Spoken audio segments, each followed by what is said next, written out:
할렐루야. 우리 앞뒤 좌우에 계신 분들과 이렇게 인사하겠습니다. 어린이처럼 순진하고 착한 마음을 가집시다. 어린이처럼 순진하고 착한 마음을 가집시다. 어린이가 됩시다. 이렇게 인사하겠습니다. 어린이가 됩시다.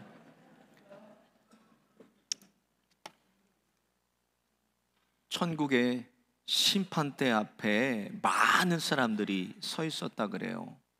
그런데 유독 어디서 많이 본 것 같은 사람이 예수님 앞에 섰습니다. 예수님이 묻습니다. 당신 이름이 무엇입니까? 저는 요셉입니다. 예수님이 가슴이 뛰기 시작해요. 예수님 아버지 이름이랑 똑같잖아요. 그러면 직업이 뭐예요? 그랬더니 저는 목수입니다. 예수님이 막 흥분되기 시작했어요. 그러면 그 아들이 하나 있죠? 내 아들이 하나 있습니다. 그 아들의 손가발에는 구멍이 뚫려 있죠? 네, 맞습니다. 예수님이 보좌에서 내려가셔서 울면서 아버지, 아버지 그렇게 우시는 거예요. 그랬더니 그 노인이 그렇게 얘기했대요. 그럼 네가 피노키오니? 그랬다는 거예요. 5월은 가정의 달입니다. 오늘은 첫 주 어린이 주일이에요. 어린이 주일. 우리 신랑교회 각 가정에 주신 우리 자녀들, 하나님의 뜻이 거기에 드러나고 세상 속에서 빛과 소금의 직분 다하고 비추고 맛을 내는 하나님의 기쁨 되고 하나님의 자랑되는 자녀들 다 되시기를 예수님의 이름으로 축원드립니다.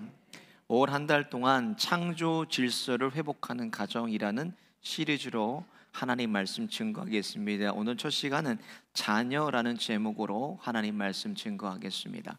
우리가 믿는 하나님은 질서의 하나님이십니다. 이 땅의 모든 창조물들을 하나님의 질서 가운데 하나님이 창조하셨습니다.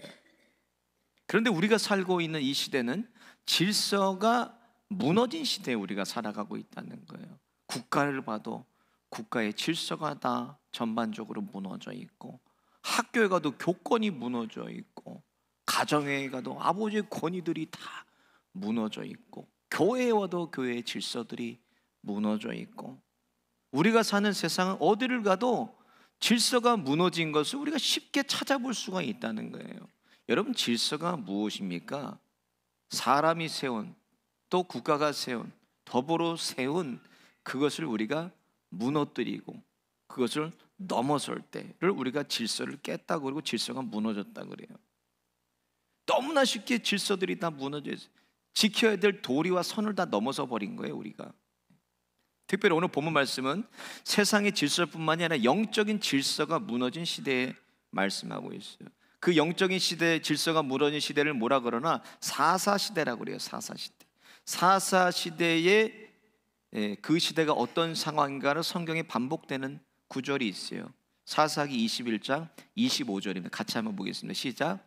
그때 이스라엘에 왕이 없으므로 사람이 각각 그 소견에 옳은 대로 행하였더라. 여러분, 이스라엘의 왕이 누굽니까? 사람의 왕이 아니에요. 이건 우리가 착각하면 안 돼요. 이스라엘은 신정국가라는 거예요. 하나님이 다스리시고 하나님이 통치하시는 만유의 왕이신 하나님이 이스라엘의 주인이신데 이스라엘에 하나님이 없었다는 거예요. 그 시대에 대해서 사사시대 그렇게 얘기하고 있어요. 그러니까 질서가 무너진 무질서의 시대가 사사시대였다는 거예요. 더 나가서 오늘 본문 뒤에 보면요, 그 특징에 대해서 이렇게 기록이 되어 있습니다. 3장 1절 2절을 같이 한번 보겠습니다. 시작. 사무엘이 엘리 앞에서 여호와를 섬길 때는 여호와의 말씀이 희귀하여 이상이 흔히 보이지 않았더라. 엘리의 눈이 점점 어두워가서 잘 보지 못하는 그때에 그가 자기 처소에 누웠고 하나님의 말씀이 사라져가지고 보이지 않는 시대, 하나님 말씀이 들려지지 않는 시대, 그리고 하나님의 제사를 주관하는 엘리 제사장이 눈이 어두워졌다. 점점 어두워졌더라. 이게 무슨 말인가? 영적으로 질서가 완전히 무너졌다는 거예요. 제사장이 기도는 안 하고 왜 누워 있습니까? 처소에. 근데 몇 가지 성경에 드러나는 뚜렷한 특징이 있어요. 먼저 보면 하나님이 계셔야 될 자리에 사람이 하고 있다는, 사람이 그 자리에 있다는 거예요. 영적 질서가 무너지면 하나님이 계셔야 될 자리에 사람이 자리하고 있어요. 예배도 마찬가지입니다. 예배의 주인은 누구예요? 예배의 주인은 하나님이세요. 그래서 예배는 보는 게 아니라 예배는 드리는 거예요. 하나님께. 주체와 주관자는 하나님이시라는 거예요. 그러니까 오늘 본문에 바쳐지는 예물을 엘리 제사장이 두 아들이 보니까 15절에 자신들이 달라고 해서 하나님께 드리는 제물을 가로채 갔다는 거예요. 예배를.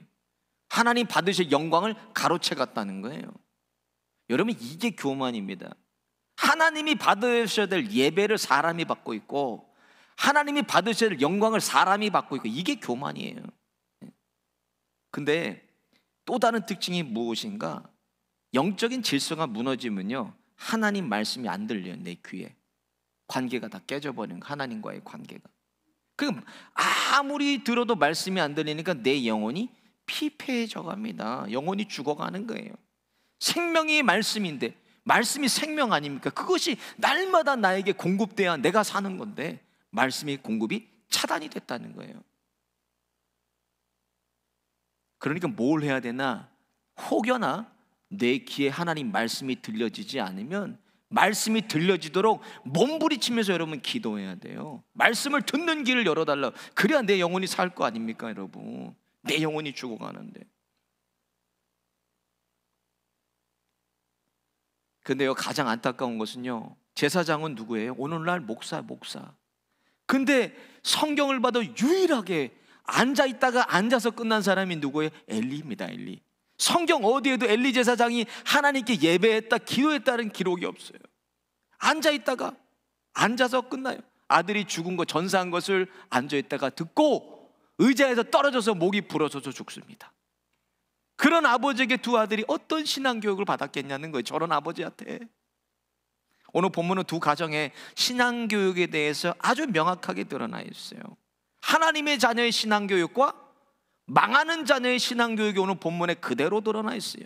한나와 엘가나에게 사무엘이 얼마나 귀한 아들입니까? 우리 좀 전에 케빈 목사님의 아들 우리 잭슨 같이 얼마나 그 엘가나와 한나가 기도해서 낳은 아들이 사무엘이에요. 얼마나 귀한 아들이에요. 그런데 아들이 젖을 떼자마자 하나님께 아들을 바쳤다고 성경이 기록돼요. 핏덩어리를 그냥 바친 거예요. 사무엘상 1장 28절에 나도 그를 여호와께 드리되 그의 평생을 여호와께 드리나이다 하고 그 아이는 거기서 여호와께 경배하니라, 이렇게 기록되어 있어요. 가장 귀한 여호와 하나님을 예배하는 일에 그 핏덩어리를, 아들을 하나님께 드렸다는 거예요. 반면에 엘리 가정의 두 자녀 어떻게 기록되어 있습니까? 사무엘상 2장 17, 오늘 보면 17절에 보면 이렇게 기록되어 있습니다. 같이 보겠습니다. 시작. 이 소년들이 죄가 여호와 앞에 심히 크면 그들이 여호와의 제사를 멸시하였더라. 하나님께 드리는 예배를 그들이 멸시했다는 거예요, 여러분. 근데 이거 단순히 드려지는 예배로 보면 안 돼. 이거는 구속사 사관으로 봐야 돼요. 구속사적인 관점으로 바라봐야 돼요. 구원이 제사로 얻어지는 거냐는 거예요. 구원이 어떤 노력이나 윤리나 도덕적인 것으로 우리가 얻어지는 게 구원입니까? 그것이 아니에요. 구원은 오직 예수 그리스도를 통해서 얻어지는 거예요. 예수만이 구원자 되시고 예수만이 저와 여러분을 구원할 수가 있는 거예요. 그거를 본문에서 말씀하는 거예요. 그것을 멸시하고 대적하는 것은 뭐예요? 그들이 구원받지 못했다는 것을 말씀하시는 것입니다. 오늘 본문 엘리 가문의 제사를 통해서 보여주시는 것은 제사가 완전한 것 아니라 예수 그리스도가 완전하다는 거예요. 예수님만이 완전하셔서 이 두 가문의 자녀들을 통해서 예수님을 통해 얻는 구원을 제사로 말씀하시는 거예요. 이것을 통해서 하나님의 자녀와 망하는 자녀가 철저하게 분명하게 대조가 되고 있습니다. 먼저 자녀의 미래는 거룩한 습관에 달려 있다는 거예요. 자녀들의 미래가 사람들마다 자기의 습관을 가지고 살아요. 습관이라는 건 삶의 방식입니다. 내가 살아가는 방식이에요. 12절을 보니까 엘리의 아들들은 불량자라 여호와를 알지 아니하였더라. 하나님을 몰라서 이것을 인정하지 않은 게 아닙니다. 이들이 어려서부터 하나님을 아예 인정하지 않아버린 거예요. 모른다는 거는 하나님으로 인정하지 않은 거예요. 13절 보니까 그 제사장들이 백성에게 행하는 습관은 이러하니 곧 아무 사람이 제사를 드리고 그 고기를 삶을 때 제사장의 사환이 손에 3살 갈고리를 가지고 와서 홈리와 비느하스가 습관대로 뭐 했다는 거예요? 갈고리 가져다가 제사 드리고 삶는 고기들을 건져다가 자기들 마음대로 갖다 먹었다는 거예요. 하나님의 제물에 예물에 손대고, 이것이 아주 이들에게는 습관이 됐다고, 습관적으로 했다는 거예요. 습관적으로. 여러분, 습관은 우리가 살아가는 방식 아닙니까? 살아가는 방법이에요. 반면에 18절을 보겠습니다. 같이 보겠습니다. 시작. 사무엘이 어렸을 때 세마포 에봇을 입고 여호와 앞에 섬겼더라. 사무엘은 어려서부터 제사장의 옷을 입고 있었다는 거예요. 이게 무슨 말인가? 말씀을 배우는 자들이 에봇을 입었어요. 그 당시에. 그 어린 사무엘이 어려서부터 하나님의 말씀을 배우고 기도하는 것이 그에게 습관이 되었다는 거예요. 여러분, 그가 이스라엘의 제사장이 됐을 때 사울 왕이 범죄하지 않습니까? 범죄할 때 사무엘이 뭐라고 사울에게 얘기합니까? 사무엘상 12장 23절에 보면 이렇게 얘기해요. 시작. 나는 너희를 위하여 기도를 쉬는 죄를 여호와 앞에 결단코 범치 아니하고 선하고 의로운 도로 너희를 가르칠 건지. 여러분, 기도하지 않는 것은 사무엘에게 뭐 죄였다니까. 죄. 습관적으로 매일매일 기도하는 사람이었기 때문에 기도하기를 쉬는 것을 죄로 생각했다는 거예요. 거룩한 습관이 이에게는 어려서부터 습관이 됐다는 거예요. 미국인들이 가장 존경하는 대통령 꼽으라 그러면 에브라임 링컨 꼽습니다. 에브라임 링컨은 아주 가난한 어린 시절을 보냈어요. 너무 가난한 시골에서 살아서 물려줄 재산도 없었어요. 그런데 낸시 여사가 시름시름 앓다가 10살 되던 해 돌아가셨는데 유언을 남겼다는 거예요. 유언을 이렇게 남겼습니다. 사랑하는 아들아, 이 성경책은 내가 부모님께 물려받은 것이란다. 내가 여러 번 읽고 많이 낡았지만 우리 집안의 값진 보물이란다. 성경을 부지런히 읽고 성경 말씀대로 하나님 사랑하고 이웃을 사랑하는 아들이 되어다오. 이것을 내가 지킬 수 있겠니? 마지막 유언이었대요. 이게. 그 어머니의 유언에 따라 매일매일 에브라임 링컨이 성경을 읽고 하루를 시작하고 성경을 읽고 행동하고, 그래서 백악관을 기도실로 만든 대통령이 되었다고 합니다. 이것이 지금 어머니께 물려받은 성경이 미국 의회에 가면 전시되어 있다는 거예요. 저렇게 믿음의 부모로서 자녀들에게 해야 될 일이 뭐냐는 거예요. 우리가 자녀들이 하나님을 만나는 일에 부지런히 자녀들을 데리고 오는, 하나님을 만나는 일에 말씀이신 하나님과 자녀가 하나가 되도록, 이것이 유대인이 했던 쉐마의 교육입니다. 쉐마는 신명기 6장 4절부터 9절까지를 쉐마라고 그래요. 이스라엘아 들으라, 이렇게 시작하는 말씀입니다. 얼마나 중요하면 이것을 주머니에 넣어놓고 유대인들은 수시로 이거를 읽고 보고, 비간에 붙여놓고 모자 안에 넣어놓고, 미국 뉴욕에 가면 호텔에 있습니다. 호텔 가면은 쉐마가 다 적혀 있어요. 유대인이 소유한 호텔마다 쉐마가 적혀 있고, 얼마 전에 이스라엘 정부가 노벨상 받은 유대인 몇 명인가 발표했습니다. 노벨 의학상은 53명이에요. 물리학상 53명, 화학상 36명, 경제학상 31명, 문학상 15명, 평화상 5명, 200명의 수상자가 유대인이라는 거예요. 노벨상 수상자 3분의 1 유대인 아닙니까? 그러니까. 그리고 보니까 유대인이 IQ가 높은가 그래서 제가 찾아봤더니 그게 아니에요. 한국 사람이 더 IQ, 우리가 세계 6위에요. 6위 IQ는 한국 사람이. 유대인은 49위입니다. IQ가. 머리가 좋아서 그런 것도 아니에요. 무엇 때문에 유대인들이 세계를 지배하고 세계를 주도하나? 유대인들은 하나님의 말씀을 가르치고 그 말씀을 순종하도록 교육한다는 거예요. 그게 쉐마의 교육입니다, 여러분. 우리 자녀들의 미래에 복받고 더 잘 되는 일은 오늘의 거룩한 습관에 있다는 거예요. 우리 자녀들에게 그 복의 근원 되시는 하나님과 우리 자녀들이 어떤 관계냐에 따라서 복도 받고 저주도 받는 것입니다. 그런데 오늘 본문에 이것이 한 번에 바로 축복으로 이어지고 한 번에 바로 저주로 이어진 게 아니라는 거예요. 본문 보세요. 오랜 습관과 같이 우리 자녀들의 삶의 방식이 그렇게 될 때 그렇게 됐다는 거예요. 믿음의 부모인 내가 오늘 하나님을 어떻게 여기고 사는가, 하나님의 말씀을 어떤 마음으로 내가 읽고 듣고 새기고 붙잡고 사는가, 그거에 따라서 우리 자녀들이 그대로 부모를 따라오게 되어 있습니다. 여러분, 어디서 뚝 떨어져서 우리 자녀들이 온 것이 아니라 부모의 뒷모습을 보면서 우리 자녀가 자라나는 거예요. 신앙생활도 마찬가지고 영적인 것도 마찬가지예요. 부모의 뒷모습 그대로 보고 우리 자녀들이 자라난다는 거예요. 오늘 본문 22절에 홈리와 비느하스가 회막문에서 여인들과 지속적으로 동침한 거 알았습니다. 간음했어요. 근데 23절 24절 보면 내 아들아 너희들에 대한 소문이 좋지 않다 이렇게만 얘기해요. 이렇게 그냥 꾸짖고 맙니다. 여러분, 율법은 어떻게 얘기하거든요? 율법은 간음에 대해서 회개하지 않으면 반드시 죽이라 그랬어요. 반드시 율법은. 그런데 아이들이 그냥 꾸짖고 말아요. 그러니까 오늘 본문 25절에 이렇게 기록되어 있습니다. 같이 보겠습니다. 시작. 그들이 그 아비의 말을 듣지 아니하였으니 이는 여호와께서 그들을 죽이기로 뜻하셨습니다. 홈리와 비느하스가 망하는 습관은 결국 그들을 죽였다는 거예요. 두 번째로 믿음의 부모는 자녀를 하나님 앞에 서게 해줘야 돼요. 하나님 앞에. 오늘 보면 21절을 보겠습니다. 여호와께서 한나를 권고하사 그로 잉태하여 세 아들과 두 딸을 낳게 하셨고 아이 사무엘은 여호와 앞에서 자라니라 이렇게 기록되어 있어요. 사무엘은 하나님 앞에서 자라고 있습니다. 그런데 사무엘을 여호와 앞으로 인도해서 서게 한 사람이 누구냐는 건 엄마예요. 엄마 한나예요.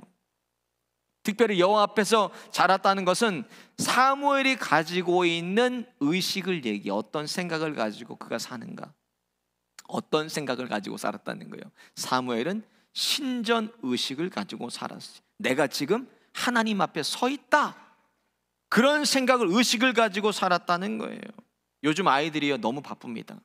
학원 다니라, 학교 다니라, 학교는 뭐 학원 다니라, 또 와가지고 운동하랴, 또 악기 배우러 다니느라 애들이 너무 바빠요. 너무. 근데 제가 사역했던 메릴랜드는요, 미국 전역에서 꼽는 학군이 높은 지역, 학고율이 높은 지역이에요. 몽고메리 카운티가 거기에요. 그러니까 애들이 그냥 교회 와서 쉬어요. 교회 와서 매일 그냥 엄마가 죽이려고 그래요. 저를 학원을 6개 7개씩 돌리고 줄넘기도 선생님을 둬가지고 그렇게 힘들게 해요.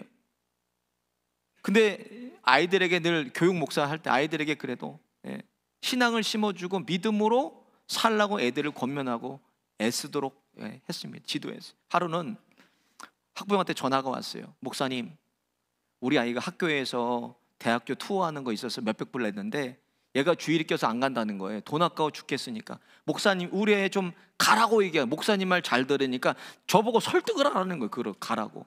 여러분, 어떤 목사가 그런 설득을 하겠습니까? 집사님, 아이 말씀으로 바로 가르치셔야 돼요. 저는 그렇게 못하겠습니다. 그리고 그 아이가 주일날 교회를 왔게요, 안 왔게요? 궁금하시면 끝나고 저한테 오세요. 교회 왔어요. 교회. 엄마랑 싸우고 이기고 왔어요. 성경에 보면 요셉이요, 야곱 밑에서 믿음으로 자랐습니다. 그런데 요셉의 인생에 정말 잘 나갈 때 가장 큰 위기가 왔어요. 집안의 총무가 되었는데 보디발 장군의 아내가 그를 유혹합니다. 같이 동침하자. 같이 동침하자. 이 집에는 당신과 나 둘뿐이라고. 근데요, 요셉이 뭐라고 해요? 창세기 39장 9절을 같이 보겠습니다. 시작. 내가 어찌 이 큰 악을 행하여 하나님께 득죄하리이까? 이렇게 얘기했다는 거예요. 요셉은 지금 누구 앞에 서 있습니까? 하나님 앞에 서 있다는 거예요. 보디발 장군의 아내가 볼 때는 집에 단둘이 둘뿐이지만 요셉은 지금 하나님 앞에 서 있어요. 그리고 억울하게 겁탈 미수라는 죄를 쓰고 누명을 쓰고 감옥에 갇히지만 성경은 요셉에 대해서 이렇게 기록하고 있습니다. 같이 볼게요. 39장 23절 시작.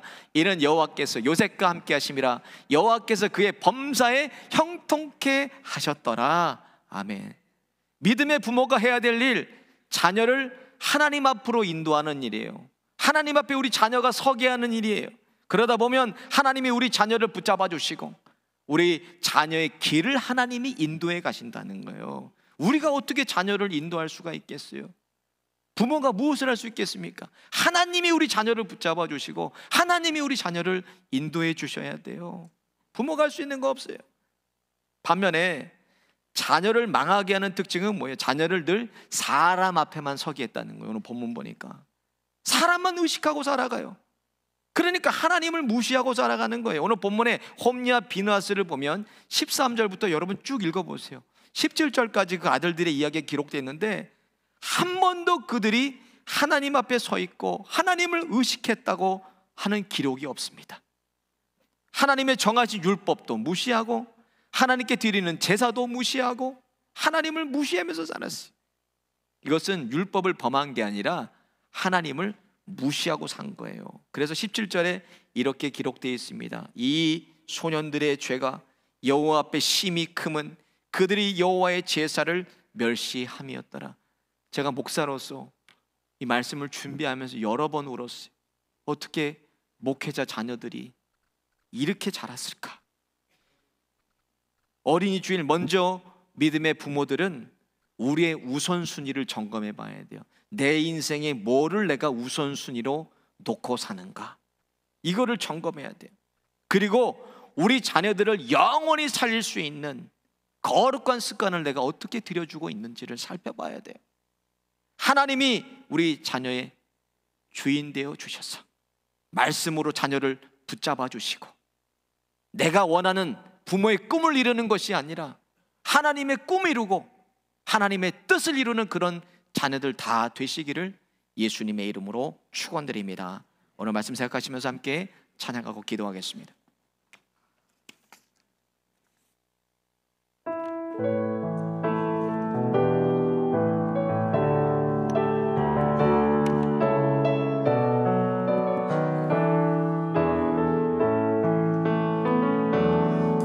주가 보이신 생명의 길, 나 주님과 함께 상한 마을 들이며 주님 앞에 나가리.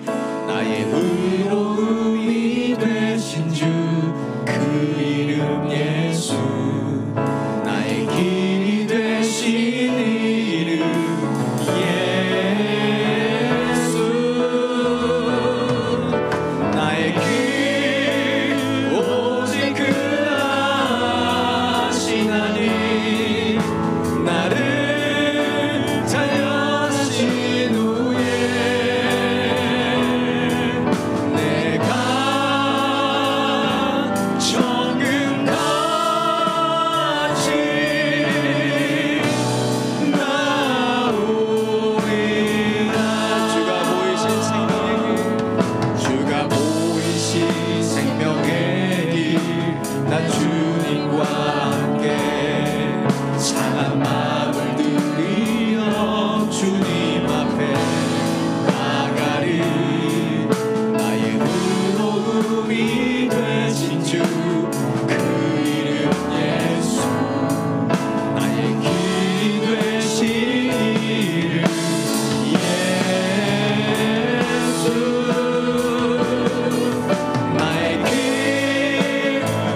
나를 구원하신 그 사랑 하루의 은혜가 이곳에 임하여 고난이 축복이 되고 상처가 간증되어